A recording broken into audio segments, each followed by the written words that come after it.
Ladies and gentlemen, welcome to episode 60 of the Evolve, Achieve, Thrive podcast. And we're delighted to welcome Dr. Cindy Hovington with us, who is a neuroscientist and a child development and parenting expert through her company called Curious Neuron. So Cindy, thank you very much for joining us. It's a pleasure to have you. Thanks so much for having me. All the way from Montreal, right? Yes, in Montreal, Canada. Hence the French accent. Love I was it. wondering. It's amazing. Yeah.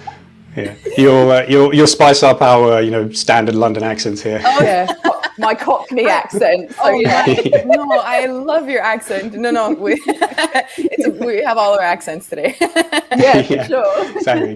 Good contrast. But great. No, thank you very much for joining us. One thing we love to start off with is finding out more about our guests. So understanding your journey through to why you got into neuroscience, what it did for you, and then where you are right now, like child development, parenting. What brought you to that stage? Yeah, I originally was working at a hospital here in Montreal. My PhD is in neuroscience, but I specialized in schizophrenia, so mental health. And for me, there was just overall, as much as I love science, I found that you do all this work in the lab and everything kind of stays there. It's not really leaving, and we're learning a lot of information, and the general public might hear about a few of them that the media catches on to, and it becomes popular, mostly the food stuff, or like you should eat this or you shouldn't eat that. But when it comes to mental health, there wasn't enough information being put out there, and I wanted to share it. So at the end of my PhD, I started volunteering in this group that they had at McGill University here called Brain Reach, and it was where neuroscience students would go into the classroom and teach children about the brain. And that sort of spiked my interest, and I was like, hold on a second, there is a way to do this, and there is a way to bring down science in a way that's still true to what it is, but that's understandable by everyone. So I remember going to see the director of that volunteering program, and I said, this will be my job one day. And she just laughed, and she's like, sure, whatever you want. And I made it my job. I ended up making it my job. I love that. For me, going and also leaving my PhD, just about to start my postdoctoral studies. You're in your 30s, and my husband and I were thinking of a family, and I remember speaking to my supervisor and saying, part of me wants to stay home a little bit longer than the usual 6 months that they will do in research. Is this possible? And he sort of chuckled and said, well, you're going to have to figure out what's important to you, but you're on a good streak as well with your research. And the longer you're out of it, you can't really get back into it. You can, but it's not really recommended. And he's like, how long do you want to stay? 7 months, 8 months? Maybe we can work it out. I was like, no, I thought maybe like 2 years. And he just said, well, you're going to have to really put thought into that, either family or research, if family is important to you. And I didn't really enjoy that moment of having to decide, because I loved what I was doing.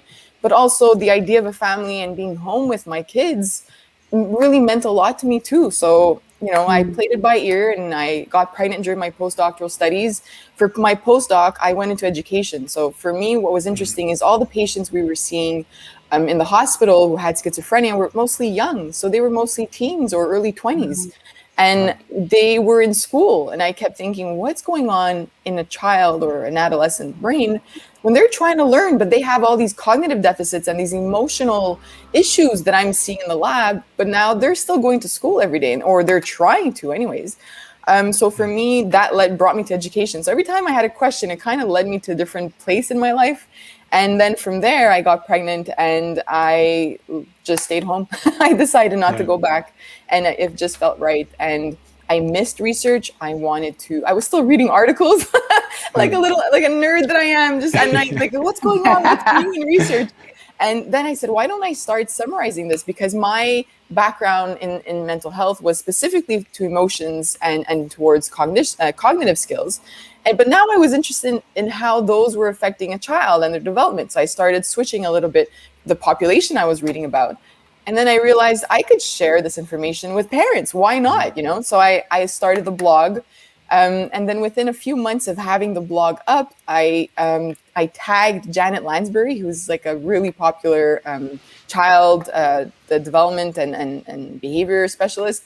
And she she shared my article, and my blog went from like 20 people a month to like thousands of people a month. And then I realized I had to take this seriously, and that's how Curious Neuron was born. Just through summarizing articles, and then people joined me. They were interested in sharing it with me, and that's my mission. My mission is really to take science and bring it to parents, because there's just so much science out there that is relatable and important to us and helps us know how to raise our children and how to take care of ourselves. And so that's the interesting journey. Was I only spoke about child development at the beginning, but then as I was following my own journey in parenting, I realized that I mattered. And that's when I dug into the research about mindfulness and parenting and different parenting styles.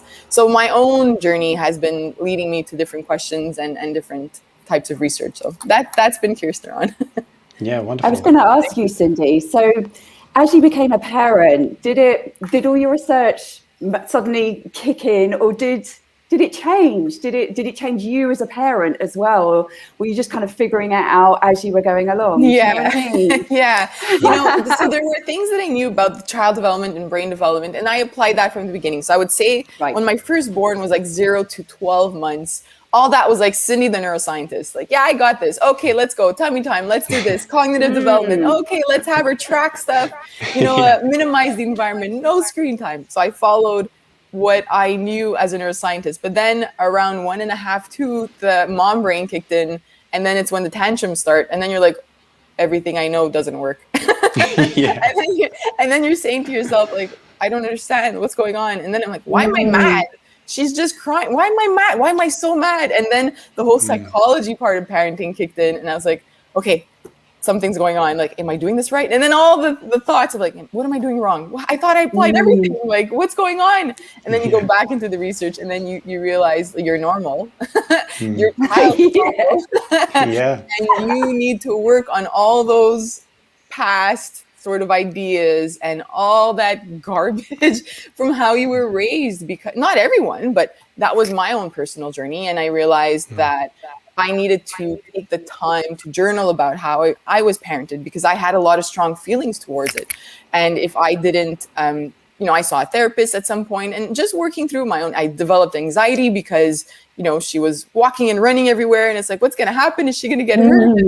So I find that there are so many layers to parenting. And for me, it's not just about, reading the child development research. It's about my health and my own mental health and as a parent. So all of that now, which I understand I didn't at the beginning, but is parenting. It's about, I look at it as 3 pillars now for Curious Neuron. First, we need to nurture ourselves as parents. Then our child. It's that whole mask, on the airplane scenario. So nurture ourselves, then our child, I love that. then each other. If we don't have that sense of community, if we continue bashing each other, on social media and criticizing and labeling and comparing and all that kind of stuff, I think that leads to, unfortunately, one of those 3. If you don't take care of one of those 3, I think it leads to the child's well-being being affected, because you're not well, or you're being negative towards people in front of them, and so on and so on. So we can talk about that for hours, but I really think that as parents, those are the 3 pillars that we need to focus on. I completely agree. Agree. Do you feel like the birth had an effect on your mental health? Do you know what I mean? Like, did you have a good birth, or was it, mine was particularly difficult and it had a huge effect, and I actually probably suffered a little bit from PTSD, that kind of thing. And I wonder what your birth was like, and whether that maybe had an effect on how you felt throughout your daughter's, your first year and beyond, right? Yeah, for me, it was a little bit different. The first birth was okay. And then the second and third had more of an impact. So I have 3 young kids. And the second was a more difficult delivery. And I remember after that delivery, within like a few minutes, looking at my husband saying, I'm never doing this again. Knowing that we wanted more kids. But I was like, please, I'm never, ever, ever, ever doing this again. And then like 2 days later, I was like, it's okay. So it was just a bit of that moment of the difficult, but I didn't have like a traumatic birth experience. It was more with my third, I would say, coming home with a newborn, when you have a 2-year-old and a 3-year-old. That was a moment for me where anxiety just shot through the roof of, what do I do with all these kids who are home with me all day? And I remember moments of like literally hiding in the staircase and calling my husband and saying, I don't think I can do this. I really can't do this. And he's like, breathe, you're going to be okay. And you have like the newborn who's crying and wants to be nursed all the time. You have the 2-year-old who is going through his regular development of like tantrums and crying and wanting mommy. And then you have the 3 almost 4-year-old saying, where's my mom? Like, nobody's playing with me. I'm all by myself. So I would say like those first 6 months were really, really the hardest for me in my journey. And that's when I had to kind of step back and say, if I don't take care of this, if I don't take care of the anxiety that I'm having, I was always a naturally anxious person, never diagnosed with anxiety, but I knew I had to work on something, because even my husband had noticed a difference in me. And, you know, like a fork falls on the ground and then you scream and it's like, that's why are you yelling? And I have no idea. I'm just in a bubble in my mind right now. Yeah. It's, you know, I think it's a journey. It is a journey, and I think that the most important thing is that we talk about our journeys and we don't shy away from it, whether we're a mom or a dad. And as you know, I'm trying to be more mindful of posting about dads, because I find that there are so many parenting companies or groups or, you know, on Instagram, and a lot of the focus is on moms, which, yes, I'm a mom. I get it. We give birth and then we're the primary caregivers most of the time, not all the time. Sometimes there are dads, but on average, what about the dads? They're still involved, and they also go through postpartum depression. They also experience postpartum anxiety, and they'll experience it. No idea. Wow. See, and this was also, I posted about this originally a couple months ago, and I was just flooded by emails from moms saying, now that I look back, I'm sure that my husband had this, or my partner. And, you know, that saddens me, because that means there are so many people or so many fathers that, first of all, it's underdiagnosed, it's underscreened in men, and it's, you know, if we would talk about it a little bit more, maybe there's somebody, whether it's the mom or the dad, somebody will hear about it and say, you know what, I think I'm experiencing this. We just had a baby, and I'm irritable, I'm feeling distant, I'm not connected. I have anger, just like us, like moms. I had a period of that too, where you're just angry and you have no idea why. And you know, I think if a dad hears this and says, you know, I'm going through it, hopefully, because then there are barriers, there are issues, you know, partly being gender stereotypes. They have to be strong. They have to be, you know, they have to put their emotions down. And so there's research all around that shows like fathers will not talk about it because they should not be experiencing these symptoms. So they try to cover them and mask them. But in the end, the feelings are there. And if you need help, whether it's just talking to somebody a few times, maybe medication, maybe not, maybe you just need to tell your spouse. But it's a huge issue, and it needs to be spoken about a lot more.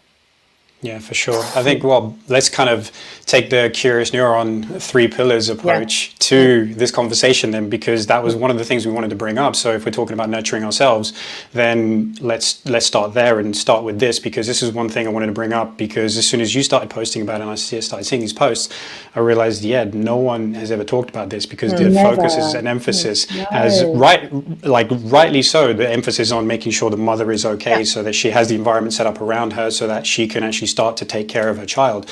But then there's an element of like, I think personally, one of the things I think, and you guys can tell me what you think about this as well, is that I don't think the father understands exactly what his role is especially from zero to 12 months, because there's so much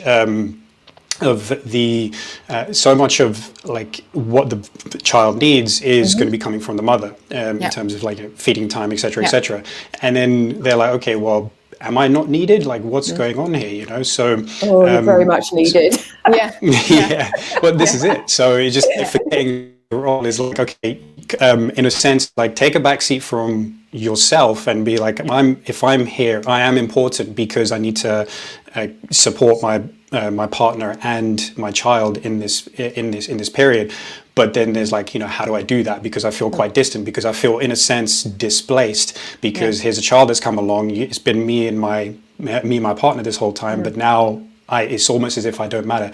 So in your view, what what are the misconceptions that we kind of need to clear up about that especially that 0 to 1 phase for fathers to understand, and how they can actually be involved and minimize the postpartum depressive symptoms in my experience? Yeah, I don't know if it's the same for you guys in the UK, but we get a course, one free course from nurses here in Quebec, in Montreal.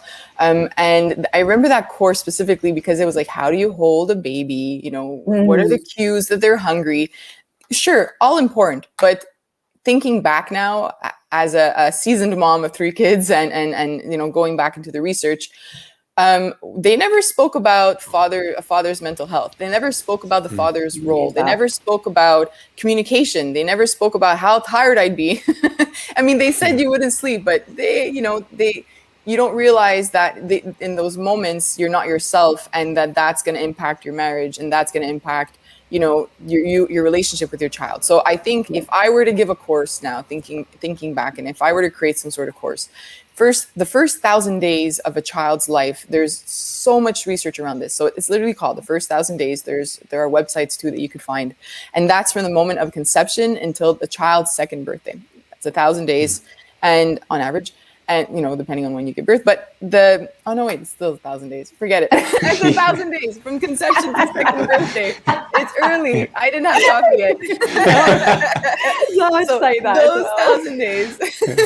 Those 1,000 days are when there's the most brain development in the child. So the brain development has to do with nutrition, but one of the factors that impact that brain development is attachment. And attachment does not have to be focused on the mom. Sure, we're going to nurse them, feed them, take care of them, hold them. But when they're sleeping, if they have to nap on you, they can nap on the father. Skin to skin doesn't have to be just the mom. Skin to skin can be the mom and the dad. And what's interesting to me is there are these studies, and one particular study where they showed that a mom's brain will have increased activation after the delivery of the child. It was within the first couple months in the amygdala. And the amygdala is the emotions part of the brain, so processing emotions, which makes sense. You want to be more attuned and connected. You want to feel, so increasing the activation of those emotions connected the mom to the baby. However, here's what's interesting. They looked at same-sex marriages, and the partner that was with the baby more had the same increase in the amygdala as the mother. Now, when they looked, and then when they looked at the mom and dad, the dad had increased activation in social parts of the brain. So there's like a want to connect in a different way, not the same. So we could see the brain differences. However, when they pulled out fathers specifically from that study that spent more time with their child and just looked at them, they noticed that they had increased activation in the amygdala. So what does this say? So I'm going to put that was my neuroscientist hat. And now my mom hat says, dads, hold your child. The more you hold your child, you are literally, skin to skin, while they nap, whatever you want. You are literally shaping your brain, or you're changing the way that your brain is responding to that baby.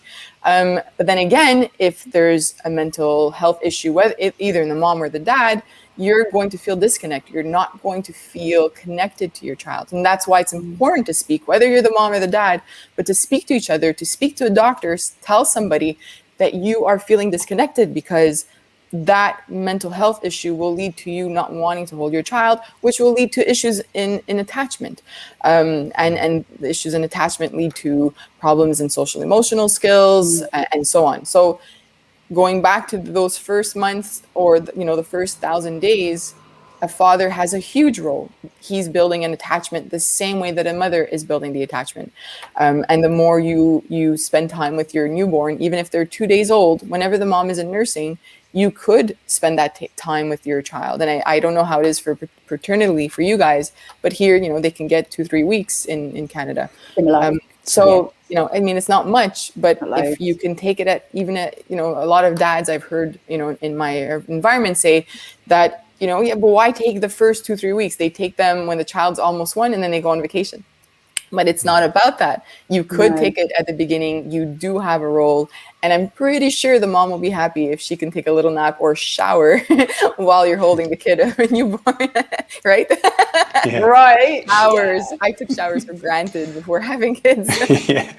Always. Everything for granted. Let's face it, you know, like sleep. Sleep. Yeah.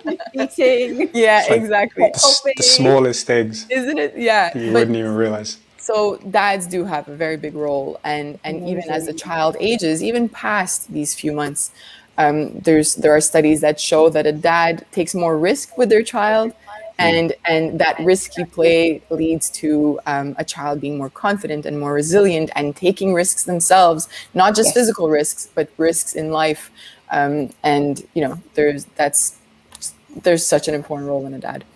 Yeah, 100%. And then understanding that and then spending that time as well, is that something that essentially lowers the chances of a dad feeling alienated and also developing those kinds of depressive symptoms as well? Yeah, because there were 3 risks there are a few risks, but there was a study that showed the 3 biggest risks. One of them is having a history of depression, which increases your risk of postpartum, and that's in the mom or the dad. And then the second one was when a spouse has postpartum depression. And so if the mom is experiencing postpartum depression, there's a higher chance of the father also experiencing postpartum depression.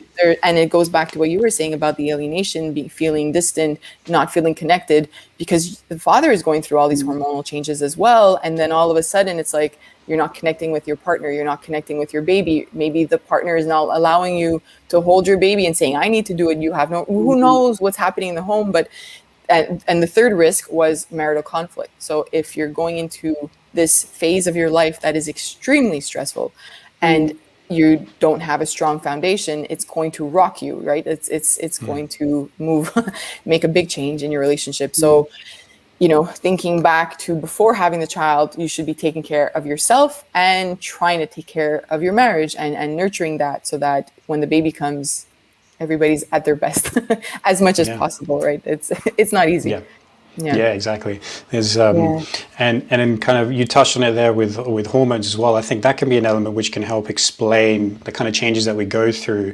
I say we. I'm coming at it from a different angle because I'm not a parent yet. So I've just got a huge interest in this field, because just development to me is just incredibly interesting. And so I've got a different perspective, and you two are at different stages of parenthood as well, which is cool little balance here.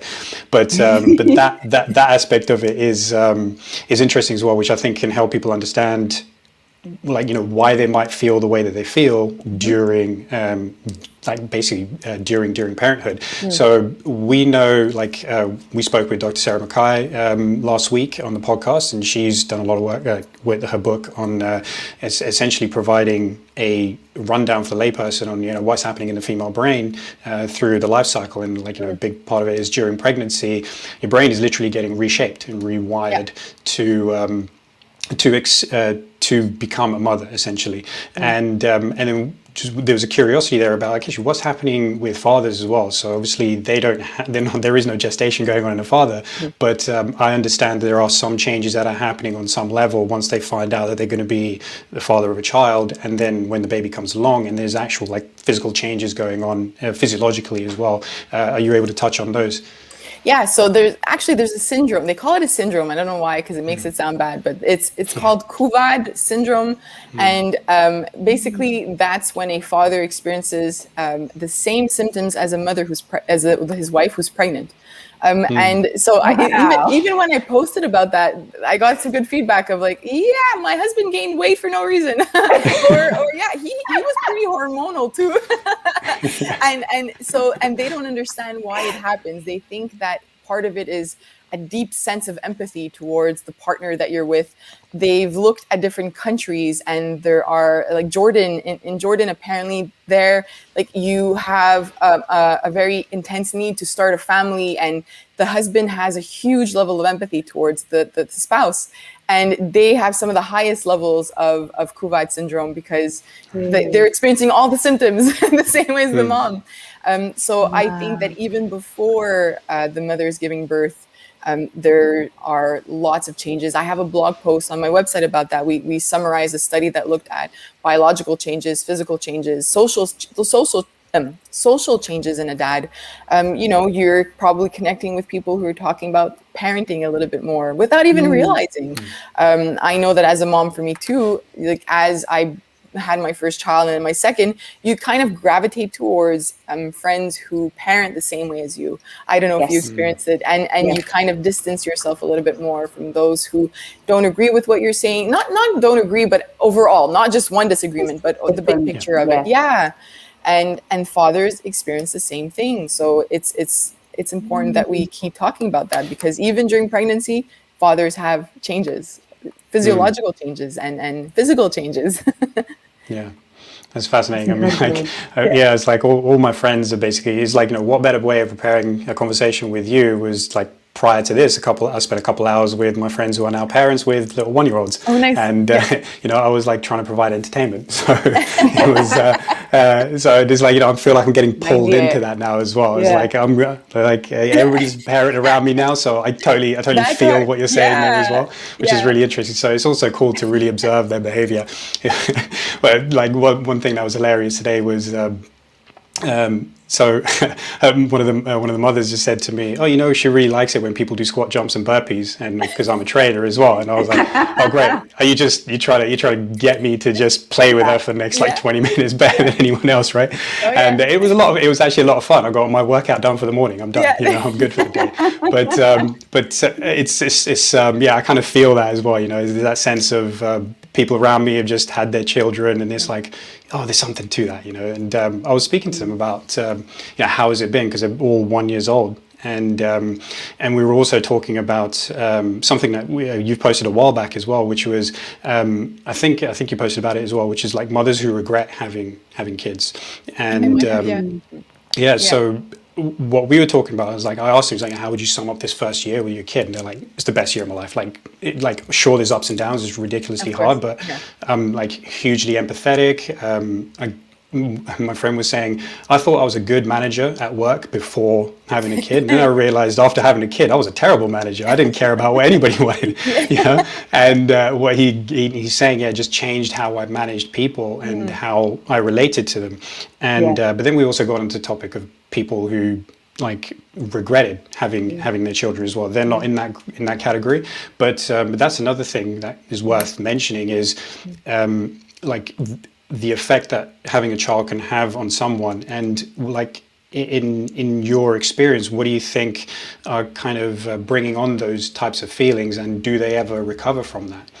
That's hard, because I'm lucky that I get to speak to so many parents every week. I get lots of messages and DMs from parents, and I can have these conversations and kind of see, because they don't know me and it's just like on social media, they're able to open up a little bit, and some have opened up on regretting to have the first child at that moment, or regretting having a second or third child because they didn't feel ready, and there was a pressure from either a partner or pressure from the family sometimes. And I sympathize, because it's hard, and I get that. It comes back to that first pillar of ourselves and nurturing ourselves and having that communication with your partner. If you're not ready, a lot of it has to do with what parents have been telling me is the mental health part.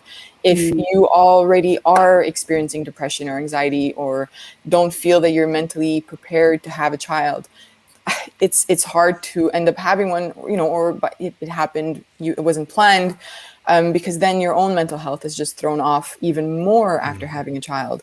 I wish I had advice for that, but it's just something that it saddens me, because the child, in the end, their well-being will suffer because you weren't ready for it. There might, some of the symptoms of depression in a man or a woman are feelings of regret and wishing that you didn't have that, resentment towards your child. And that's hard to work through, as a parent, and the guilt comes in, and sometimes you don't even realize that you're feeling that resentment towards your child because of your mental health. So the guilt kicks in, and then the anger kicks in, and then so it's this endless cycle of everything that will not help the child. But if you are in that situation and you do feel resentment towards your child, my best advice is really to speak to somebody. Doesn't have, if you're not comfortable speaking to your spouse about it, please, like, just speak to some therapist or psychologist or anybody that you trust, that you just want to have this conversation with, because sometimes just by opening up and finally saying it out loud, because it sometimes becomes those demons in your mind, and you're, and even somebody who's going through postpartum depression, you might have thoughts, whether it's a father or mother, thoughts of harming yourself or thoughts of harming your child, but saying it out loud to somebody then kind of makes it more concrete, and then you're like, okay, I need help, or that person might help you get help. So it's important to talk about it.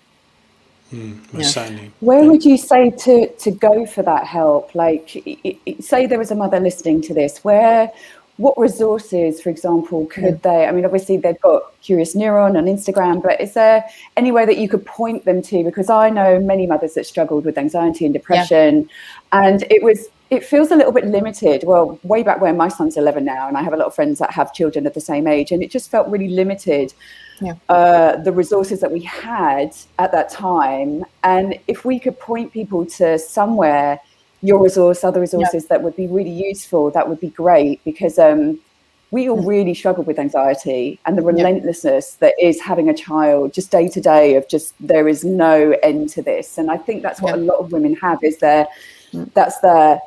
it just feels like there's no end in sight. This is what I'm doing day in, day out, and I can't see an end. And it's like, are there any good resources that you could point us to? Obviously yours as well. But there's an international postpartum helpline.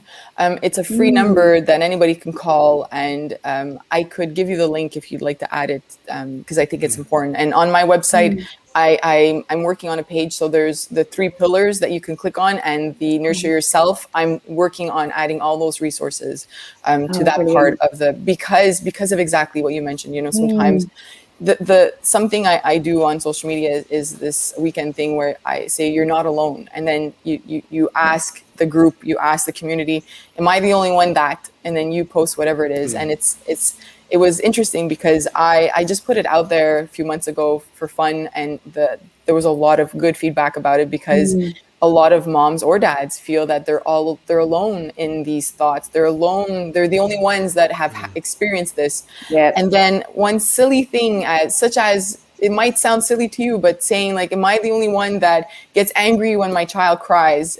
Something will, and then you see like 87% say you're not the only one. They click on it, and then I'll get a response saying, I thought, I felt so bad that I was mad, or that I had these feelings of like my child, like they annoy me sometimes. And my response is, you are not alone. We experience all the same things. So it comes back to what I was saying before, of just putting it out there, just saying it, expressing it.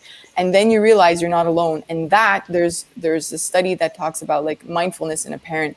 And the first one, one of the, I think, hold on, I wrote it down because I knew I'd forget, but it talks about 5 pillars of mindfulness. And one of them is compassion, self-compassion, and compassion towards your child. So hard when you're a mother, isn't though, it? Exactly. It is. And even before having kids, do we have self-compassion? And it just gets worse after having kids.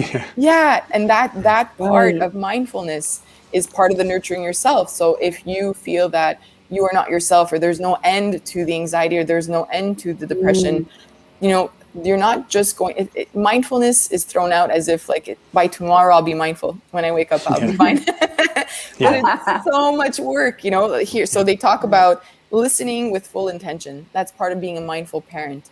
Not easy if you're thinking about work, if you're thinking about paying bills, if you're thinking about a baby who's crying, if you're thinking about wishing you would sleep. It's not easy to listen with intention. Non-judgmental acceptance of self and child. That is a hard one. As easy as it sounds, that won't disappear tomorrow. And that non-judgmental, I tell parents, I had read in a study once, and it was one of those studies where you read a line and then you just sit with it, and then you just wait, and then the tears come because you're like, this is so powerful. But it said, your thoughts are not a fact, or your thoughts are not a reality. And when you're in a moment, whether or not you have a child, but you're in this moment and you're like, that was so dumb, or why did I do that, or why, or whatever it is, but you thinking that you are dumb or stupid or worthless or not enough doesn't mean that that's a fact. You are enough. You are not those thoughts. But we tend to make them facts. We tend to say, you know, I'm not a good mom, I'm not a good dad, but that doesn't make it a fact, because I'm sure your child is running up to you into your arms and asking you to play with them. Like, you know, so that sort of thing. So see how just these 2 points in mindfulness are like months and months of work. It just doesn't show up. And then self-regulation, regulating hours, it's sounds easy, you know, I'm able to do with adults, but with a child, something triggers you, there's something off. And that's when it goes back to what I said before about being, I guess, connecting with how you were parented, because it might not be the problem, but it might be something that happened in your past. But if you did not develop a strong attachment with your family, with your parents or your mom, then your relationships are a bit different. You might be yelling more. You might get angry more quickly with your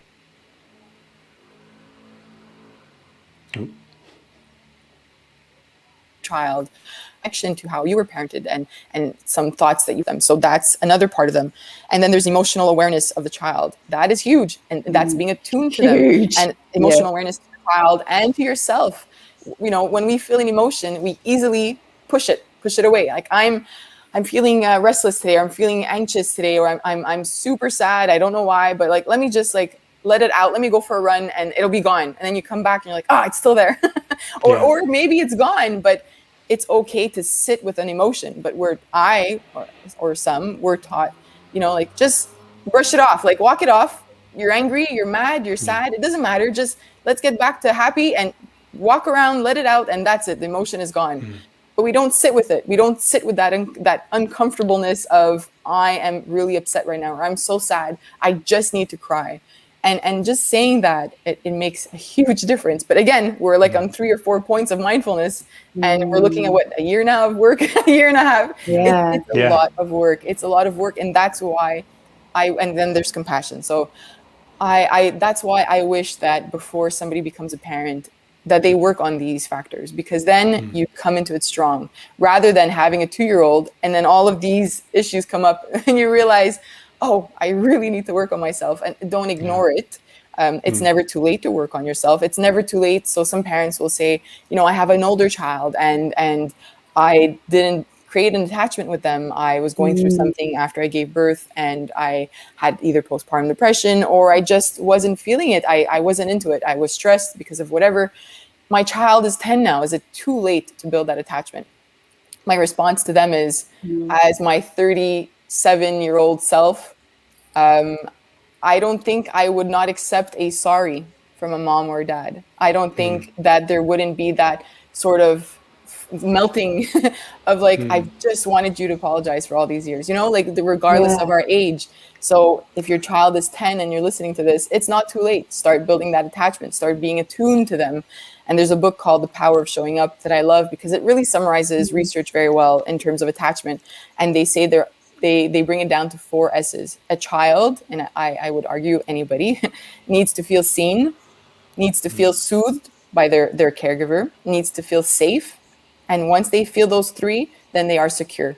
And, you know, back to being an adult, even in a relationship, if my partner sees me, if I feel safe with them and I feel soothed by them, we've built a strong relationship. So it doesn't matter how old your child is, it's never too late. Yeah, that was lovely.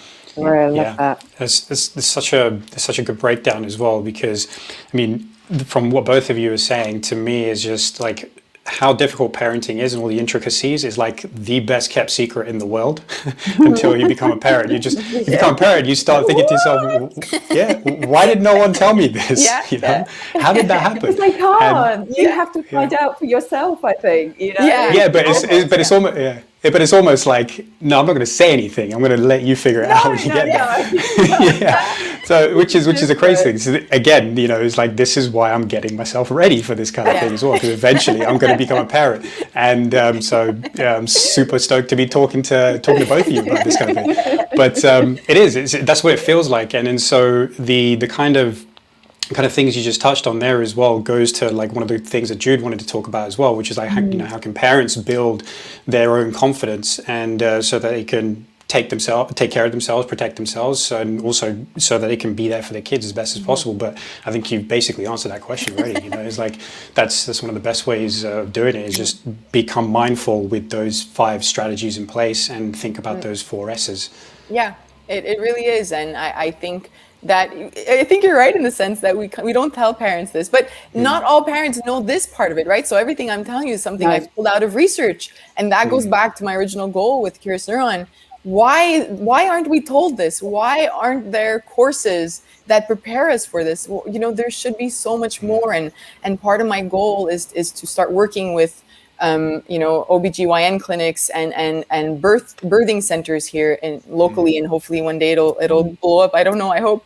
But there needs to be this. You need to leave the hospital with a list of taking care of yourself. Your child's development, it'll come. There's tummy time. We talk about that. Fine, toys, play, free play. We can get into that. But in the end, the parent is the one who's there with the child. And, when I was for Father's Day, for that entire week, I posted about dads. Interestingly enough, it was the week where my posts were shared the least. Just want to put it out there. Really? Yes. Yeah. It's something that has bothered me. Mother related. Wow. I was blown away, because I thought there'd be a lot more sharing to try to get fathers wherever they are on Instagram. There's like only 4.9% that follow me or whatever, but it's, I know they're out there, and I was hoping that moms would share this with them. And I got moms reaching out to me saying, I see these symptoms in my husband, but then they weren't sharing it. So that was the first thing. But then I forget what my second point was. But anyways, that week to me was really important, because we needed to get the word out, and a few fathers reached out to me and said that they wished that when you go to see your pediatrician, and there's they're asking questions about your child's development. Are they following with their eyes? Are they crying? Are they nursing enough or feeding enough?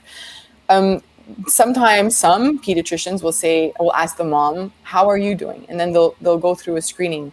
And then the way the father explained this to me is like, I was sitting right beside, and I was able to see those symptoms in myself, but nobody asked me. And he's in the office. And then another father said that the doctor asked the mom the questions, directed the questions towards the mother, never even acknowledged that the father was in the office. Who was there, who was also very hands-on, coming to the appointment and hands-on as a father, and was never asked a question about their child, and was never asked, like, how are you doing? So that needs to change. That needs really does. Yeah, we need to have more, when it comes to parenting and taking care of ourselves, we need to have more doctors asking how we are. There was a mom who reached out to me and said that she went to see a chiropractor for X reasons after giving birth. And she had been to several appointments with her baby, and, nobody had asked her how she was doing. And then the chiropractor said, like, oh, you've had a baby, 5-6 months ago. How are you feeling? And she just broke down, because nobody had ever asked her how she was feeling. Family members were coming over. Let me see the baby. Let me hold the baby. I want to see the, and then what to do. Yeah. And that's another part, like, it's for us, after I had my firstborn, we asked for 2 weeks. Everybody saw the baby the first 2 days, and then it was 2 weeks of it's my husband and I with the baby. Let us adapt to this new life. And I have zero regrets for doing that. Family might say otherwise, but for me, it was, I need to bond with my child, and we enjoyed that time so much. We weren't able to do it with the other ones. It was a bit busier, but that was the best time. And we need to set our boundaries as parents. When we talk about mental health and we talk about parenting, I think, so I have this ebook called Better Me, Better Parent, because I truly believe that you first have to work on yourself. And part of that is understanding that we need boundaries. We need boundaries as a spouse, a partner. We need boundaries as a daughter, as, a daughter-in-law, as a mom, as me, Cindy. You need boundaries. And it could be with your child too, as they get older, and that phase of like, mommy, and it's like, hold on a second. Whether it's a coffee for 5 minutes, whether it's going outside to take a deep breath, whether it's going to the bathroom, you can have boundaries. And some parents or moms have told me that they feel guilt for having boundaries, or their partner sometimes makes them feel guilty for saying, I need to go out tonight. I need to be away from the kids. And that's hard for me, the biggest part of being home with my kids, the biggest struggle was the sense of loneliness. I don't know if you experienced it as well, but I did.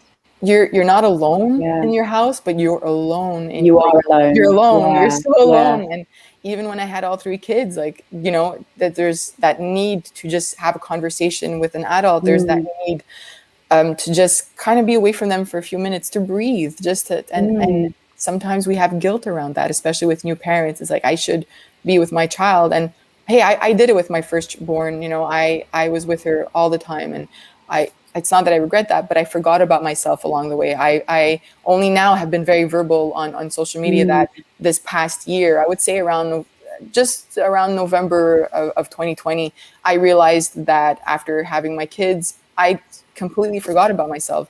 I forgot how much I enjoyed reading books. I forgot how much I enjoyed taking walks.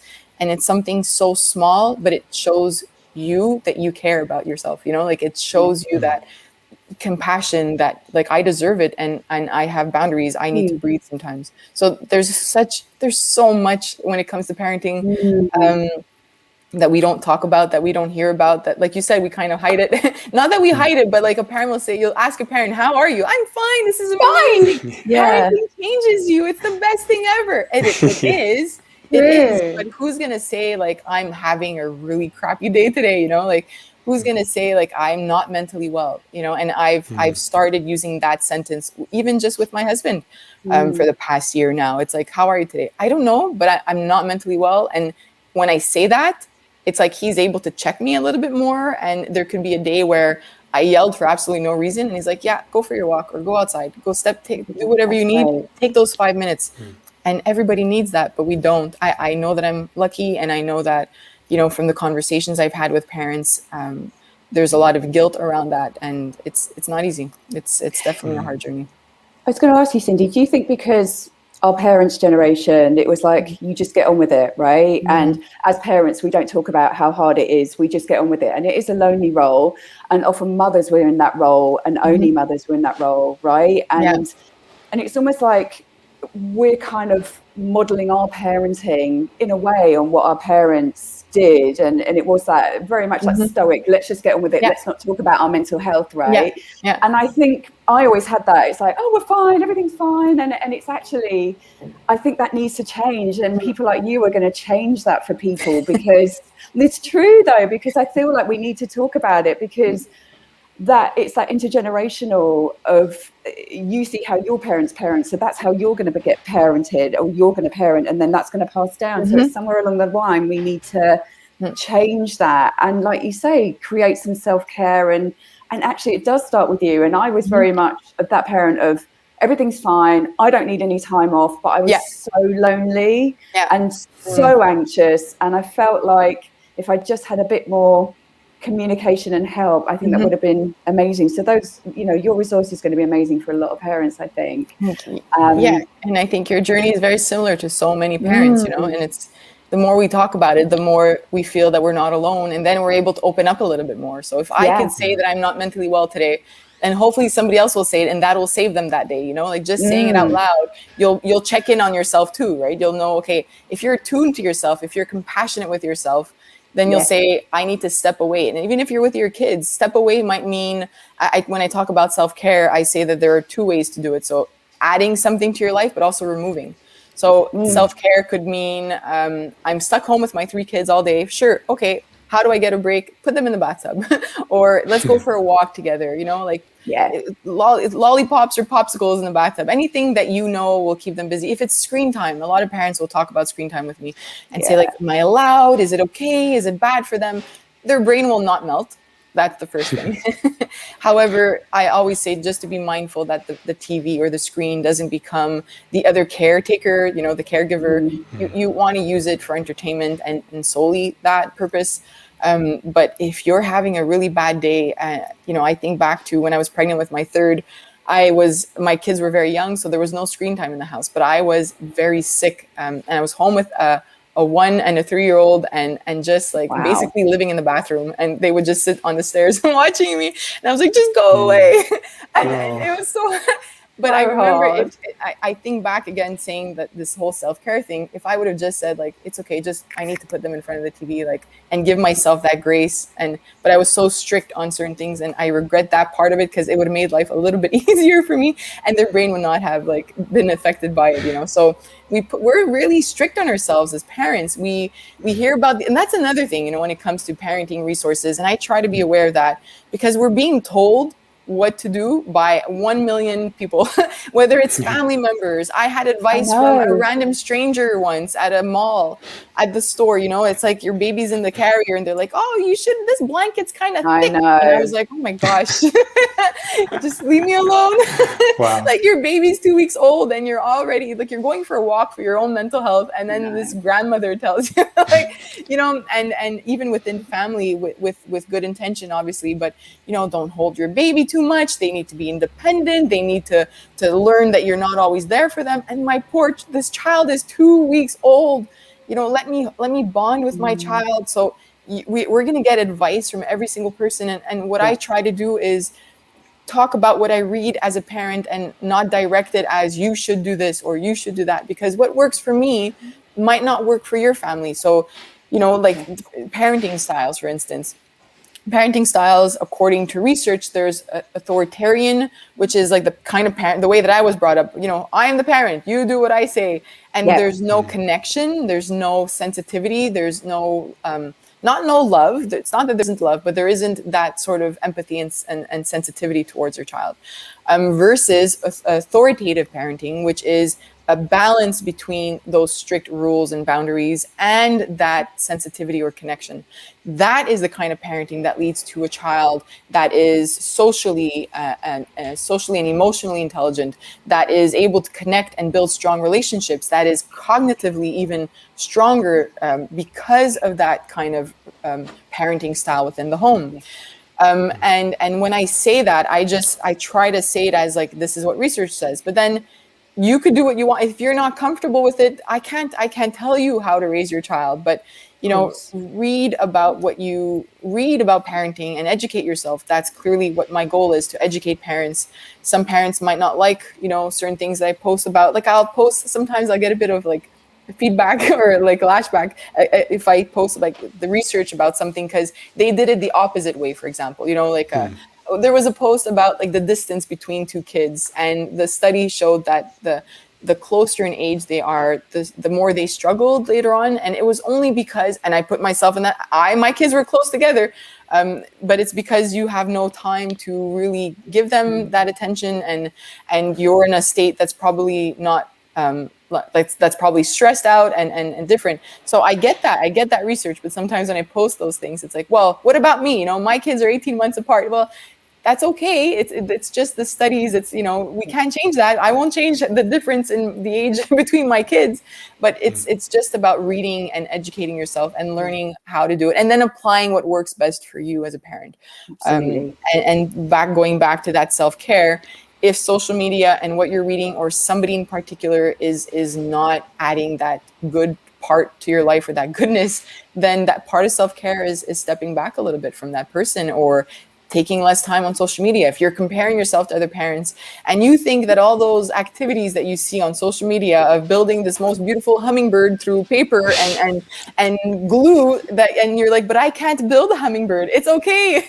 I cut squares of paper and I put them in a serving tray and I give my kids like googly eyes and crayons and stickers, and that's as good as it gets for arts activities, because I cannot do anything. I can't even draw a stick figure. You know, and it's easy to feel guilty about that. But if you're seeing all these pictures and feeling guilt about that, close it, turn it off. Self-care is not worrying about what's happening away from those walls, which is your home, and focus on you and your child. Yeah. That's wonderful. And like, I think, you know, that's kind of a good place to like bridge between parents self-nurture and then taking care of the children as well. Because one of the things I'm quite curious about is, in your experience, the things you've seen, common things that you've observed parents do, which are potentially actually negatively impacting their child's development, but they don't necessarily know it because of things like, generational parenting styles, and it's just like, I'm surrounded by this kind of thing. What stands out to you in that, and what could be the fix for that kind of thing? Two things. For the first one for me is everything we spoke about today, taking care of yourself and making sure that you're okay. I think parents kind of neglect themselves, and think that if you're putting everything into your child, then you're going to raise them properly, but you might not be connecting with them the way that you should, or being attuned to them. So first, it's completely neglecting yourself, I think, is the first thing. Then the second thing that I see once a child becomes a toddler, it's something that's bothered me for quite a few years, the language around our children, the language around how we label them, and a pest and a brat and I won't say the other ones because they're like quite... I've never sat well with that. I really haven't. I get that. It really, really bothers me, like for me as a person, especially being on social media, you get like some messages that aren't really kind. And my way of navigating the world around me is through curiosity and compassion. And I would expect a parent to do the same with their child. I would do it with you guys. If you told me off about something, I'd be curious about it first. Like, why do you feel that way? Or, and what's interesting is a lot of times when I approach an email that way, from a parent who's angry because of a post, they'll say like, "Oh, you were kind of nice to me. I thought you would swear at me and be mean to me." And then they'll step back and say, "I'm so sorry about how I approached the situation. I should have done it a bit differently." And there's the compassion, and then I have the compassion towards them because maybe they had a bad day, or maybe I don't know the situation that they're in. But always, so same thing applies with your child. Your child is having tantrums. They're not being, a child does not want to intentionally be a bad kid. There's no such thing. A child is born the most beautiful, loving creature, human being, and then through the environment we maintain that. And if your child is acting out a lot and their behavior is not what you want it to be, then look at the foundation of it. Let's look at it through curiosity. What changed in their environment? Am I parenting in a way that I'm harsh with them? Am I yelling at them and telling them not to yell back at me? Am I using words towards my partner in the house and a certain aggressiveness, and noticing aggression in my child? So being curious about the environment and being curious about our child can help us help our child. It'll give us the information that we need, and being compassionate towards them. But that would be my second one, because I've just seen so many parents like hate on their child, hate on their partners too. It's I don't know. I've never been that kind of person. I grew up in a family where my parents, I never even saw them connect. I don't even think I ever saw them hug. It was a marriage that was doomed from the beginning. One spoke English, one spoke French, and it was a very difficult marriage. And I don't want kids to be in that sort of environment. That's why if you take care of yourself and you take care of each other, the environment is very different for a child, and the environment is everything. Sure, there's DNA. Their genetics, but then the environment kind of kicks in, and you want them to be in a sort of loving environment and to see how to treat others. With COVID, a lot of parents would email me and say, "How will my child develop social emotional skills if they're stuck at home for so long?" And my response to that, for children who are 5 and under mostly, is you are their social emotional skills. You are the one as a parent, whether you're alone in the home or you have a partner, you're showing them how to speak to others. You're showing them how to treat others, and to treat them. And if you're calling them a pest and a brat all day, what is that teaching them? I really struggle with that one. Big time. It's like it's great that you mentioned that as well, because that's something I've been thinking about a lot recently as well. It's just as human beings, but generally, especially to a child, because at that developmental stage, they're soaking everything up. So if you tell them you are a brat, or you tell them you are good or you are bad, or it could even be like labeling them something positive, is actually counterproductive to how they turn out later in life as well, because you're labeling the person. So if there's a deviation from that, it's the idea that something has gone wrong with them. But really, it's about pointing out behaviors and trying to encourage or discourage certain kind of behaviors so that the person and the individual, the little child, the tiny human being, starts to grow into the respective, like more respectable behaviors, as opposed to and kind of being encouraged for that rather than labeled for it. And it sounds like it gets nitpicky, but I think it's really not. I think it's from my experience is just from dealing with people in general, is like if you're saying somebody is a certain way, and then just personally as well, like when I was a child, I grew up and like the teachers would tell my parents, for example, is like, he's smart but he needs to work, he doesn't work, but I kept hearing smart, right? And then you hear smart, so I've really tried hard to not buy into that, because it was drilled into me as a child. And it's like, no, I'm not smart, I'm somebody who's just what you're saying, I'm curious. And that curiosity breeds learning, and that learning breeds knowledge, and that knowledge breeds more and more and more. But I have to remind myself of that, because I still work with it on a day-to-day basis, which is if I'm getting challenged on something that I might know or don't know, there's a moment where it just feels very defensive. Like I feel very defensive, but actually then, because I'm so in tune with that now, I can go, oh, I get what's going on. And then I become a lot more curious with that. So the fact that I had that labeling as a child has impacted me 20, 30 years later. So I feel like, and then it can get even worse than that, because everybody's like, you get told you're a smart kid. What's wrong with that? It's like, well, actually, there's lots wrong with that. And people like Carol Dweck have pointed that out with their work with mindset. So I think that whole labeling aspect is a big one. It is, yeah. You mentioned two things. The first that I enjoyed is that you said little human beings. And that stood out to me, because I think we need to remind ourselves that they are people like us. Yes. They're not lesser than. They're not. No. If somebody would call me a brat, I would have a reaction to it. I'd probably, I don't know what. Worse. Yeah, like how, if somebody said something negative about me, as an adult, I mean, that sucks. Who are you? Why are you saying that? But now you're saying that to your little human being. And that leads me to my second part is that inner voice, that inner dialogue that we have.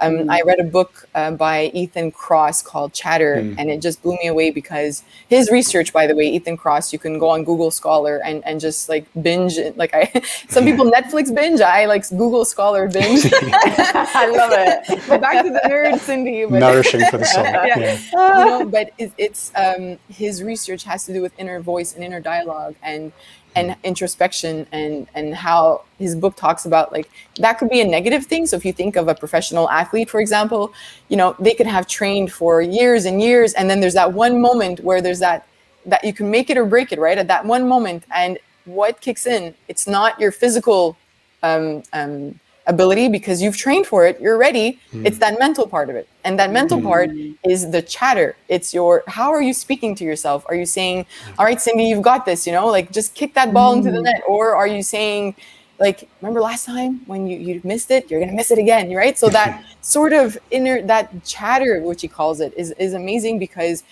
when I had a conversation with him for my podcast, and he spoke about a parenting, and that dialogue that you spoke of as a child being your smart labels or anything that it is, that becomes our inner voice. So you as a parent, if your voice, if you're externalizing all these sort of labels and these names and this negativity around your child, this is what I had experienced too. And then you're sitting at an exam as a teen or later on in school, and you're like, oh, I don't study enough. I'm not good enough. I try, my parents say I try, but I'm never at the grades that they want me to be. That becomes your inner voice, and it follows you as you get older. So that's another part of parenting, for yourself, because you have your own inner voice to work with and to work on. But be careful of what you say out loud in front of your child, because you become their inner voice. So it's really important that we think about that. Cindy, I was going to ask, say you as a parent, you're very supportive of your child, and when they are having a hard time. So I'll give you an example. My son, he's 11, and he gets very, I'm not good enough, I can't do anything. And that negative chatter doesn't come from me. It comes from the social setting within school, that's another one. with his teachers, because and then it's almost like my job, not my job, but my role is then that I have to kind of sit down and go, okay, let's dissect this, and is that what you think? Like, you know that I don't think that, and you know that I think, you know, you've done all this stuff, and that makes him feel better. But then he goes back to school, and then it becomes negative. So how can a parent deal with it like that? Because he gets a lot of negative chatter from external environments, not from me. I'm a single mother, but from, do you know what I mean? There's external, especially when they get older. I'm glad that you brought that up, because, and there's social media too that could become your inner child too. I know. That's another. Okay, so I'm talking from what I learned from this book because it was just so amazing. Great. He has 26 different strategies that we could learn, all evidence-based, that we can apply. And one of them was like putting yourself in the future. So like, if at that moment you think that failing this or will make a big difference or impact you in your life, for example, if you just take yourself and place yourself 2 weeks down the line or a year down and realize that this moment doesn't impact your entire life. That was one of them. There are so many, but that's there. I really encourage like that book and looking into it, because I find that regardless of being a parent or a teen, for example, you can start applying that right away. Because like you said, there's so much that it feeds into our inner voice and our chatter. But another one with a young kid that I used to work privately with kids, and play. We forget about play and the impact that it has on a child. And when you think of sports, thinking back to sports, so at 11 years old, you could be playing a board game, or you can be playing a sport with your child. And if you're attuned and you really look at moments as teaching moments, when they are successful at something, you can use those moments to boost their motivation and to boost their confidence, and bring that back in when you're doing homework with them and saying, remember when you did that? Remember how you didn't want to give up, or I created a challenge for you, a physical challenge, and you were able to push through and do it. You can do the same thing with your brain. You know, you could teach your brain to do certain things. So with young kids, I would say that play, whether it's free play or board games or sports, and risky play too, feeds into that inner dialogue too, and that confidence and resilience. And then as they get older, there's that book that really helps them. Yeah, great, thank you. That's great. Yeah, I call it, I use that with clients as well, because like, you know, they'll be really doubtful about the journey, because like mostly I deal with people with lower back pain. So there's a lot of complications that come with that in terms of especially how they feel about it, and then on their journey out of it. And then so, you know, when they experience a little spot of pain, I talk about the body of evidence is like, that's a really good phrase. Actually, one of my clients said that, and I said, you know, I'm going to steal that. It's going to become part of my program. And he says, you just give me a body of evidence for, you know, why me having a little flare up isn't my life. You know, so you've taught me how to see all the good stuff I've done up to this point, everything that's doing better. So is this representative of who you are now? Is I actually no. And then pain symptoms actually start to immediately start to feel a lot better as well. So there's a lot more to it than in that sense in the physical side of things. So yeah, I think like body of evidence is like for your own kid is like build it up. It's like, okay, well, what? Tell me about the opposite. You know, tell me about the other side of things. Where does that come into it? And so we definitely wanted to speak to you about play. And then like play fighting as well was another one, because there's a lot of let's say, I wouldn't even necessarily call it controversy, but I think there's, again, misconceptions might be the right word about the usefulness of play and actually being aggressive in that play as well. Because one thing that it makes me think about is, well, it literally happened to me on my way back home today, where I was walking along the river. I'm 10 minutes from home, and it's a really nice day here today in London. And there was a parent, probably, I think the kid was about 3 or 4 years old, must have been throwing a tantrum. And the parent's just like literally leaning over him right in his ear and just saying, you need to stop this, you need to behave, etc. So basically, they just got on their last tether, right? And with that kid, and I just walking past, and I could just see the way it was like. To me, it just didn't sit well. You know, that interaction, it doesn't sit well with me, because one of the things that you've been really good at pointing out is tantrums are completely normal for children, right? It's supposed to happen, especially between the ages of 2 and 4. Exactly. then, Drew, we brought it up last week as well, the work of a researcher called Richard Tremblay, who's he's I think from Quebec as well, and he's been researching it for decades, basically childhood development, but specializing in aggression, and just basically saying that actually the most aggressive phase of a person whole lifespan is when they're 2 years old, and it usually gets basically socialized by the age of 4. If it's not socialized out of them, then you get problems with juvenile delinquency and problems with regulating emotions and physical aggression and stuff when you're older. So it's a real period where you actually have to understand that aggression is normal. That level of maybe like not even interacting with other children is actually normal. That gets socialized as well, and understanding. Like I can't remember the bit where I was going with this as well, but basically, and understanding play and in play fighting within that context as well. Like what can you tell us about the essentially the role that playing and even play fighting has in terms of a child's not just motor development but social development as well? Because especially in this era of a pandemic era where people are wondering, is like, actually, so how do I be social with my kids? How do I train them to be social in this environment? Whatever your thoughts would be on that. Play is one of my favorite topics because I think we underestimate the power of play, and we underestimate how much development occurs because of play in our child's life. Yes. Play has greatly decreased in the amount of play that children have in their lives. I think from the 70s, obviously screen time had an impact on that, but just in general, I think parents and as a society, we tend to place a lot more emphasis now on academic skills and making sure that our kids know how to read and how to write and know their colors and know their numbers. And when, as a neuroscientist, parents will often come up to me to ask me, how do I make sure my child is smart? And it's like, that's my answer to that is play. Yeah, exactly. Yeah. And they think that you're wasting time playing. Even here in Quebec, we launched a preschool program. I think it was about 2 years ago or 3 years ago. And it's play-based. And there was backlash from parents because my child is leaving childcare or daycare to start school. The preschool programs were within elementary schools. And parents just expected that this meant that their children would learn how to read earlier and learn how to write. And they were disappointed that it was just about playing. So just as a history of play, but free play is the type of play that is the best for development. And what is free play? It's basically, I don't know how you guys grew up, but I would be thrown outside by my grandmother in a good way, but it was like, go outside. Yeah. It's you woke up, you had your breakfast, goodbye, and I'll see you at lunchtime. Which now that I think back was brilliant. But as a parent, so my grandmother would, just give me items like a bowl and a spoon. And sometimes I would put water with soap in it and just wash random socks and face cloths. and then sometimes that bowl would become something I'd go explore her backyard with and take soil and leaves and rocks and stir it up. And it was some sort of mud pie.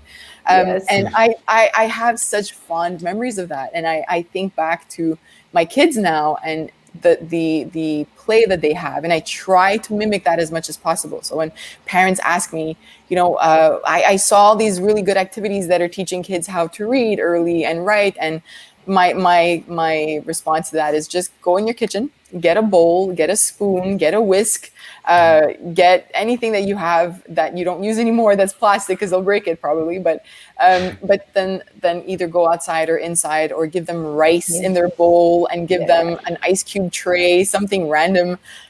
For babies, it doesn't matter if your child is 8 months old or your child is 3 years old. I give them the same objects, bowl and a spoon, and it's not that they only play with that, but there's so much power in that. And what happens is that imaginative play or that pretend play starts to develop around the age of 18 months.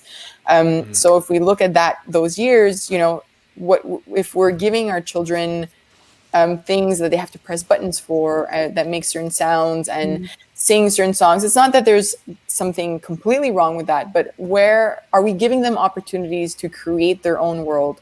Are we giving them opportunities for them to lead play and to tell us what they want to do and what's in their mind. And are we putting a little baby doll or some sort of stuffed animal? Are we, that's what I do with my kids. I minimize the area as much as I can. And obviously there's some days where they want to play with every toy and we put it all there and it's a disaster. But besides that, on average, I compare it to like going to a restaurant and you have a menu and you're so excited to go to that restaurant, you're hungry and you're really feeling it that night. And then you open the menu and they have 10,000 items, 10,000 different things you could choose from. And you're like, well, hold on. Do I want Mexican? Do I want Italian? You also have Greek? Like, I don't know. Like, what do I want? I was hungry and now I'm not hungry anymore.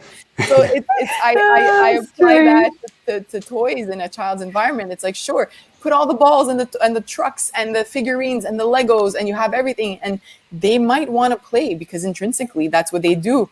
And then you put them in this environment with everything and it's like, I'm just going to dump the bins and I'm not going to play with it because I don't know what I want to play with anymore. So we need to approach it from a minimalist perspective, and put a baby doll, maybe a little bowl and a spoon, and they're going to pretend they're feeding it, or put a couple animal figurines, from the farm and put little ice cube trays and maybe a little bit of rice, and they're going to pretend they're feeding it, or what they decide what they want to do with it, or one little stethoscope and a doll or some animals, and they're a veterinarian or they're a doctor. They'll figure it out.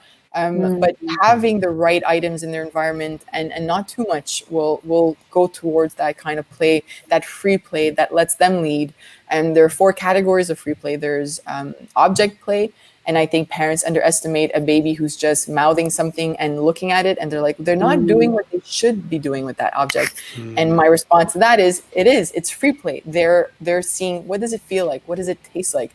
Babies learn through their senses. So they're going to squeeze it, they're going to throw it, they're going to roll it, they're going to bounce it, they're going to throw it at your walls that you just painted, or but that's how they're discovering the toy, and that's how they're literally learning, and their brain is registering all of that and saying, oh, this is a ball and it rolls. Okay, let me see. Oh, there's something round at the end of on the floor there in the living room. Let me go get that. And they take it and they throw it. It rolls the same way that the other ball rolled. And then all those neuronal connections are happening.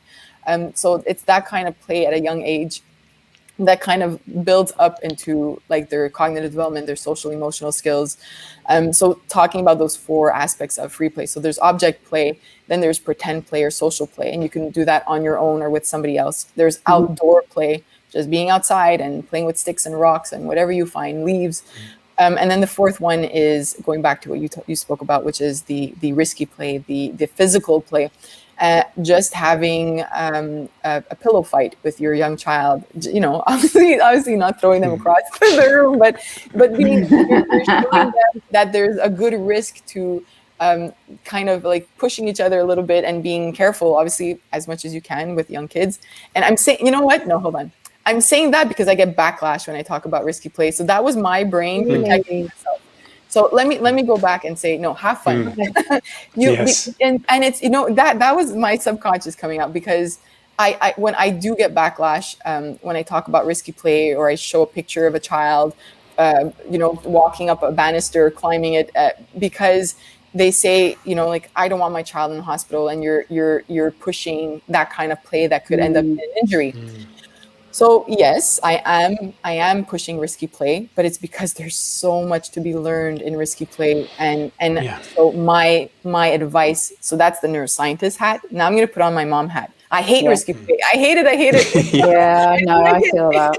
I'm naturally anxious. I don't like it. I turn my head when they do certain things, and my husband throws them up in the sky, but they need it so badly. I have to work on myself to allow them to do the risky play, because I know that through development, they're going to learn how to push their boundaries. They're going to learn even play fighting between each other. My son, my middle child, just turned 4, and my daughter's about to turn 6. And they started play fighting. And it's kind of funny because they're so tiny and they're just like, pushing each other and they're laughing. And I have to step back. Sometimes they're on the couch and I'm like, somebody will fall off that couch and is going to smash their head on the floor. But I try to put like little pillows on the floor or a blanket. But I try so hard to let them do it, because what's happening through that play fighting, they are learning negotiation skills. right? Like, stop putting your finger up my nose. Okay, but can I put it in your ear?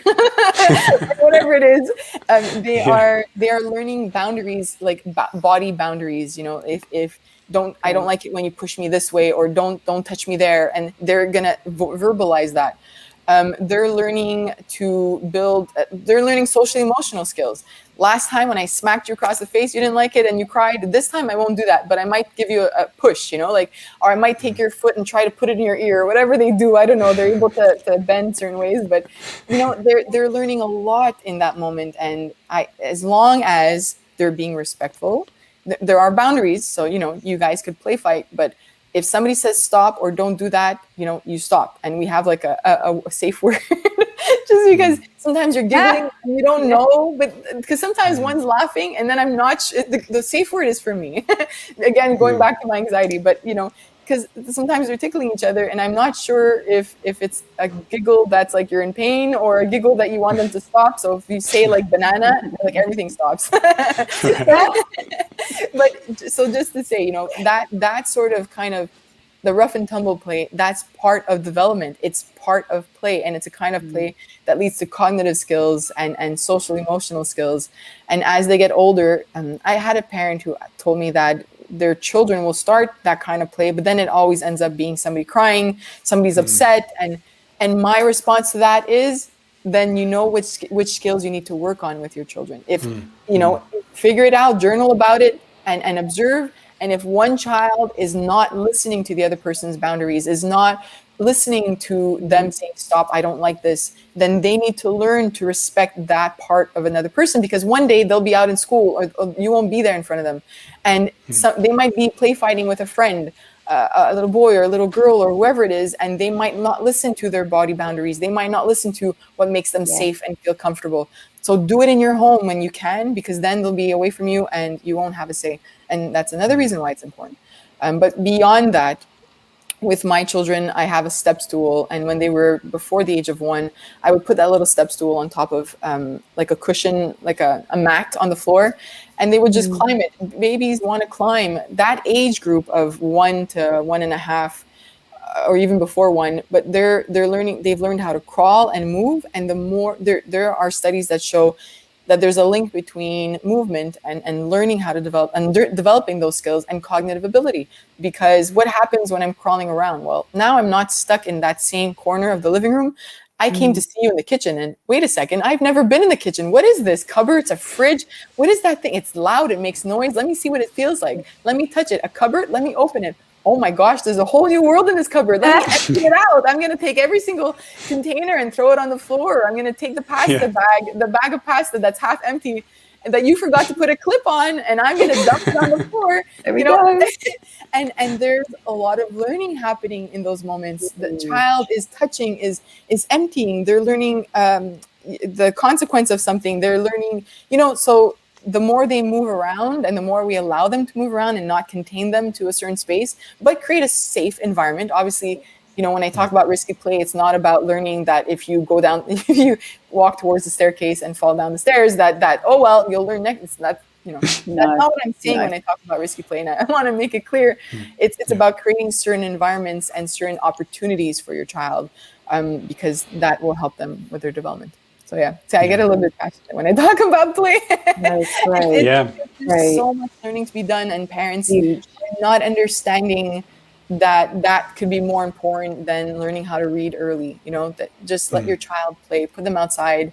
And if you don't have outdoors, some parents, you know, might just have a little balcony because they live in a condo. I lived in an apartment building for the first 1.5 years of my daughter's life, and I had a container. I don't know if I have it. No, I don't. It's outside. I have just a regular bin, a storage bin, and we would play with water. We would, you know, I would put animal figurines inside with oatmeal, dried oats, or rice, or whatever it was.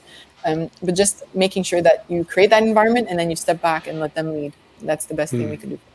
Great. Yeah, it's that, like, that physical exploration is just so important. It's because in our interaction when we were setting up this podcast, I was saying like we're super curious because the way we train our clients is based on neurodevelopmental principles as well. So I have this extreme curiosity when I see a child doing a certain level of movement, and I'm just like, I watch them, I go, that's my next workout.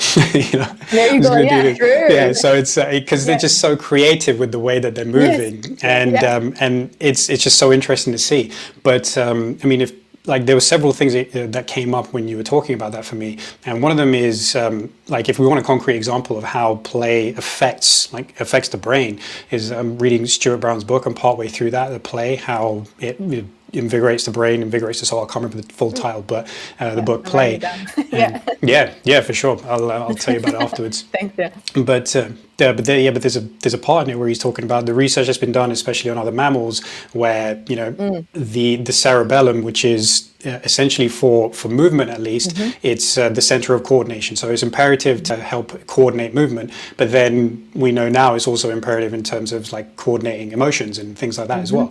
So when you're moving and you're physically moving through an environment and exploring it, the cerebellum grows, especially in those most plastic times of development, i.e. when you're a child, and but then if that movement is taken away, the cerebellum shrinks. So it just basically, or rather it doesn't grow like it's supposed to. And so that's not just important for physical development, but because of the other, because of what it's involved in across different aspects of basically being a human being, social development, emotional development, there's that mental dexterity that comes with that too. So if you're taking away play, you're basically taking away your child's ability to develop good cognition, good social skills, and good good brain development overall as well. And then I think like the other thing that made me think of was the role that fathers have to play here as well, because I think on average there's a natural inclination, and I've seen it as well with people where the mother is definitely like, I don't want you to do any risky play, but the dads are like, hey, I'm just going to grab them and throw them around, and like I'm going to let them have a little fist fight because I'm here to make sure everything's okay. And that's so valuable. So there has to be like that cooperation between the both parents to understand that, okay, I don't like this so much, so I'm going to let you deal with this part, and just kind of be okay with letting it happen. And so again, just there's the other way that the father is imperative. He doesn't have to feel alienated. It's like you have a role to play, especially further down the line through the development. And then the other thing is like, so for like Jude and I, we both do wrestling and jiu-jitsu, and doing it as an adult is just one of those things where it's helped me confront a lot of things about myself. So I really love doing it for that, and also like there's good personal development in there as well. And one of my friends likes to call it like jiu-jitsu is like the perfect the most obvious training ground for learning life lessons, and it's basically it's adult physical rough and tumble, right? But very much. But yeah, exactly. It's like we just throw each other around. I just say to like Jude, I'm like, come at me. I want you to get me, But this is fun. I should be doing this. Exactly.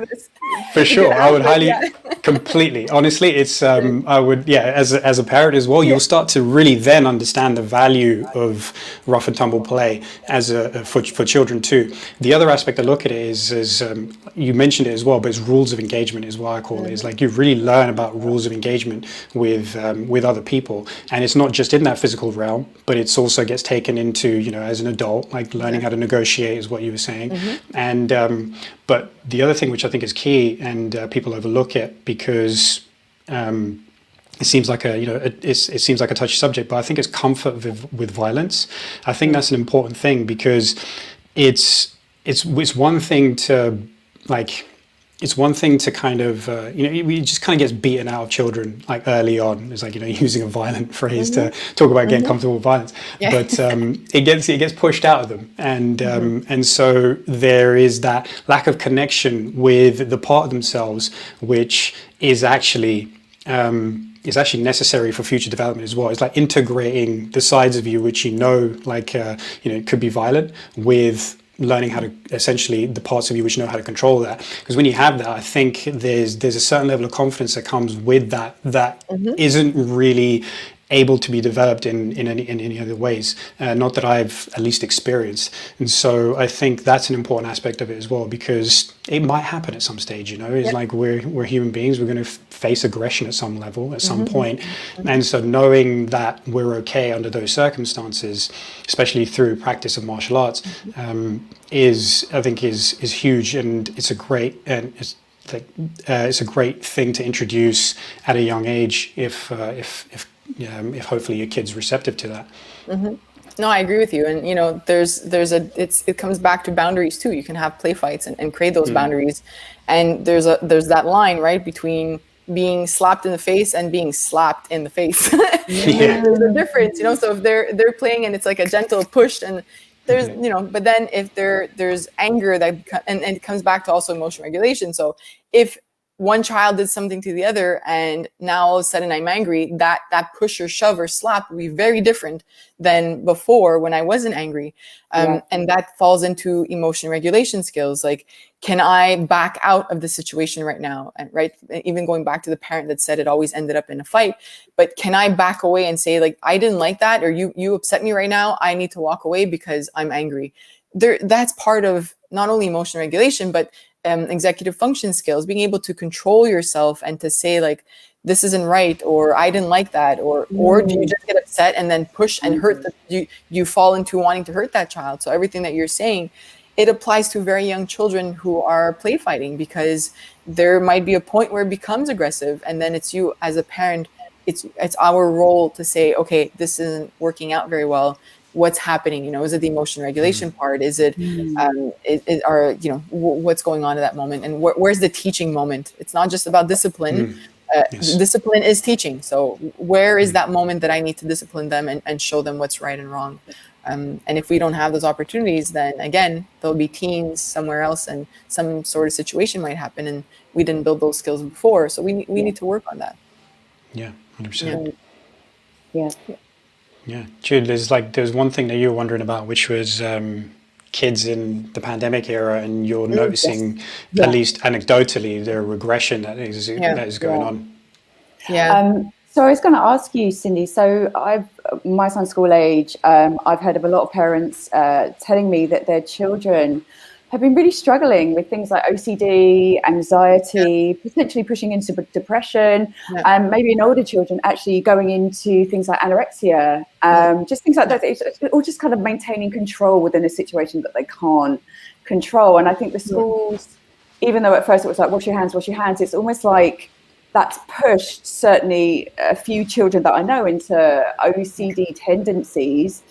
And I just wondered if you can give some advice on how we can help them recover, because I feel like we're not out of it yet in terms of the pandemic, and I feel like our children are still struggling, especially school age children, for sure. I think when they're below 5, it's probably okay because they're within that environment anyway. The family environment is everything. But as they go into school, and I think it's just pushed a lot of children into not huge mental health, but mental health territory. And I just wondered if you had any advice that, how to help them. I wish I had advice. I literally had this conversation with somebody who works in a school, in a high school. I spoke with her last week, because when all this started, my guess was that it was going to impact teens and preteens, but that age the most, because you're being isolated and you're stuck in the social media world, number one. And also that's when mental health issues come up the most, even before the pandemic. I forget the percentage. I think it's like 75% of mental health or mental illnesses will start to show during teenage years. But it was a percentage that was very high. And so now we're adding this to it. We're adding isolation, which on its own does not help mental health, and now we're adding that that fear of having to protect yourself and protect your family, and she agreed. So same thing. So she works in a high school, and higher levels of anxiety this year. Some students received letters from doctors that couldn't, saying that they couldn't go into the school anymore because the school itself was creating anxiety, right? Being around people and having to wear a mask and being afraid. There were higher levels of depression, higher levels of anxiety, more suicide attempts. Unfortunately, it was just, she said the year was very rough. I don't know, coming from a mental health background, for me, it was just about like understanding the cognitive implications of it and the emotional implications. cognitively, when that happens, like your cognition is affected. Like I said at the beginning, like that's why I was intrigued by students. I don't know how this could end, to be honest. I wish we could have this conversation with like scientists who are looking at it right now. I'd love to know what studies they're doing, and because sometimes also in science we point out the problems, but we don't give solutions. And I don't know, besides creating more groups online or support through government and help and communities, I don't know how that's going to end, because those OCD tendencies or that fear and anxiety, I don't know how it can go away, because now it's there. And besides talking to your child, there are ways to deal with anxiety, and that therapists will work through cognitive behavioral training. So kind of reintegrating the child slowly back into the environment. But it's not something that we can do on their own. So the lists of seeing therapists will increase, they'll get bigger. It's going to be a hard journey. I think the fixing all of this, especially for those teens, it's going to be a hard journey. And my heart truly goes out to not only the children, but the parents too, because now this is something that you'll be working on for years ahead of you. But it's not that, and I don't mean to be so pessimistic about this topic, but there's no, it's done, it's happened. And now, like this person I was speaking to, she mentioned also kids who would use school as an outlet from leaving a home that was either violent or aggressive or not a good environment for them. And one child told her, I would go out. We had a curfew here in Montreal from January all the way until May, I think so we weren't allowed to leave our house past 8 p.m. at night. And there are huge consequences to that. So this teenager said, my parents would fight all night, so I would leave and go for a walk, and I was stuck in there the whole time. And now she's struggling mentally, So, and not to say the parents who either didn't have work or were working from home, or the stress of being home with your kids and spouse and dealing with all of this, we brought that onto our kids, right? So now our kids couldn't leave the environment. They're stuck there. They're afraid of going to school. It's just, it's a mess, but we'll clean it up slowly, bit by bit. It's always in small goals. So I think first waiting for this to be over, and then reintegrating them into an environment where it's okay if you don't wash your hands. That's what they do with anxiety too. It's reintegration into whatever that fear is that you have. So they'll definitely be applying more of that.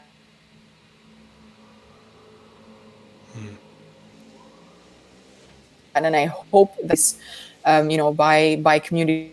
Am I still there? Oh, it froze. Sorry. Yeah. Okay. There was nobody left. I thought I was alone. So I hope that there will be systems and like community programs put in place with this in mind, because we need to work on them first, the teens, because if we ignore them, then it's just going to get worse. Yeah. Thank you. Yeah, that was really helpful. Yeah, building the right future always starts with the kids, right? So we just got to get that right. Tell us about Curious Neuron and the kind of programs you offer, and who exactly it's for.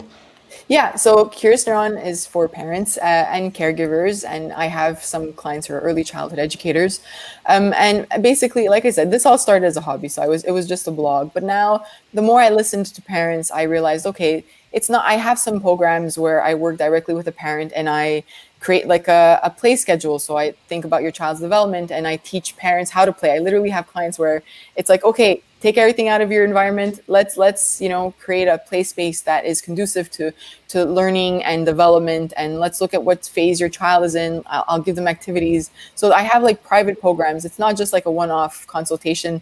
I have those for quick questions, but I like developing these programs. Or I have a parenting program, a tantrum program, and a play program. And it's really nice because, originally going into this, I would just do like a one-off consultation. But then I realized that there's a bigger picture. If I tell you, do this with your child for tantrums, it's not going to help, because it's a bigger picture. It's how are you responding to your child? It's, so it's learning about parenting. It's a big thing. So I realized I needed to create like a 6-month program where I work directly with parents. And then my favorite one is the Better Me, Better Parent Challenge, because I call it the challenge because it's kind of like you have to give yourself that challenge to work on it. But it's an ebook on my website. So if you visit curiousneuron.com, There's the podcast. We have a podcast. We have the blog. I have social media. I'm mostly on Instagram at Curious_Neuron. But then you could click on services, and I try to create services that meet different parents' needs, because I know as a parent, sometimes you don't want to listen to a course. You just want to read something whenever you have a moment, or you just want to listen to somebody. So when I work with clients, one of the questions I have is, how do you learn best? Do you want to read something? Do you want to listen to audio clips or watch a course? And then I create material for them according to how they want to learn best and what works for their parenting schedule. So there's those, and there's the parenting course. There's PDFs. I have something called Meltdown Mountain, because sometimes a child needs a visual. So it's like a mountain that the child could say, like, okay, I'm not feeling myself. I'm feeling that I'm getting a bit sad or angry. Where am I on the mountain? Now let me apply the tools. And I keep trying to create that. I'm working on a few programs now and trying to create resources for parents. Overall, my goal with Curious Neuron is, there's a lot of outdated stuff, and there are so many opinion-based, parenting platforms. I want to create that one platform where a parent could log on and say, is this normal in my child? Should I see a doctor? What should I do when it comes to play? And then have not just like a summary of it, but here's the article that shows why we propose this advice, or here's the research, and here's I'm working now with labs and scientists so that I can take the information that they're putting out there fresh and then put it onto my platform. Because that's my goal. I just want to continue taking the science and sharing it with parents in different ways that they can learn from it and apply it in their lives. So great. 100%. Thank you. Yeah, it's so valuable. It's just the amount that I've been learning. Like I said, it's just shedding light on a well-kept secret for me. So, not a secret anymore, right? So now you have to start the work. That's it, exactly. Yeah. And some of the stuff that you share, and some other ones as well, I just look at it, I go, yeah, maybe my friends don't know about this. I should probably send that over to them, Actually, because one of my friends was just really worried about what to do with her daughter's development, especially approaching 2 years of age at the time, and just curious, do I get them to play like this or to play like that? And it was just like, okay, well, here's some resources. Actually, go check it out, and I think you'll learn from that. So yeah, it's super helpful, especially because I don't know, maybe you can shed light on this, but one of the things I get is one of the things at least I understand is probably one of the emotions that you probably feel the most is doubtful as a parent, right? Yeah. It's like, I have no idea what I'm doing. I doubt everything what I've done, whether it's a good thing, whether it's a bad thing, and then you're constantly in that cycle. So there's a way to kind of help remove that doubt, as well as provide that education. And I think a big thing is one of the things you're talking about is a big thing for you is to help everybody understand that loads of people go through this, so you're not alone in this, but also that it is quite normal, so you don't have to judge yourself or judge your kids for it as well. For example, that tantrum phase, and they're hitting their kids, it is like, no, your child's not bad, it's doing what it's supposed to do, but now this is where your skills as a parent come into it. And so it's I think it's super valuable for everybody to understand that. That is just, you're not in it alone. It's very normal for you to feel like the way that you're feeling, and but it's all part and parcel of this journey of raising, like we said, tiny humans. Yes, exactly. And I love that the word curiosity came up, and maybe to finish off, the reason why I called it Curious Neuron is because we're born curious. We're curious about everything around us, and I was trying to create a name for a company or my blog at that point that merged learning and development. And I kept thinking what, and then I realized our brain is naturally curious, and my own way of living life is curiosity. And then when you're curious and you're learning, you're building those neuronal connections, you're building those new connections. So that's why I decided to call it Curious Neuron, and I'm happy I did it. I still stand by that, it's great. Like you said, it's that curiosity, and we need to be curious as parents, curious about ourselves and our children, and when we let that lead the way, and compassion, we'll be fine. We'll make mistakes. We'll make big mistakes, and maybe one day my kids will see a therapist and talk about me, and I'm okay with that. It's part of parenting. But and even as the founder of Curious Neuron, I'm saying that because I will do my best. But if I'm hard on myself the entire way, it won't be a fun journey. I just need to do my best and be confident in that. That's a beautiful place to leave it. Yeah, thank you very much. Thanks so much for joining us. We really appreciate you crossing time zones and joining us. I love it. I want to chat with you I want to chat with you every weekend. This is kind of exactly. Yeah, we'll do that. Yay! We helped you out. It's great. It worked both ways. So that's fantastic. Look, so ladies and gentlemen, everybody listening, just tell us what you think of the episode. We hope you really enjoyed it. Get in touch with us on Instagram at Evolve, Achieve, Thrive, or reply to our mail shot that we send out to everybody who's on our mailing list for the podcast and tell us what you thought of the episode. And you can find Cindy on curiousneuron.com, curious_neuron on Instagram, and we'll put all the resources in the show notes as well. But thanks for tuning in. Tell us what you think of it. If you really enjoy the episode, please just chime in and on Apple Podcasts and leave us a rating and review. We'd love to know what you think there as well. So thank you very much, and we'll see you next time. Thank you.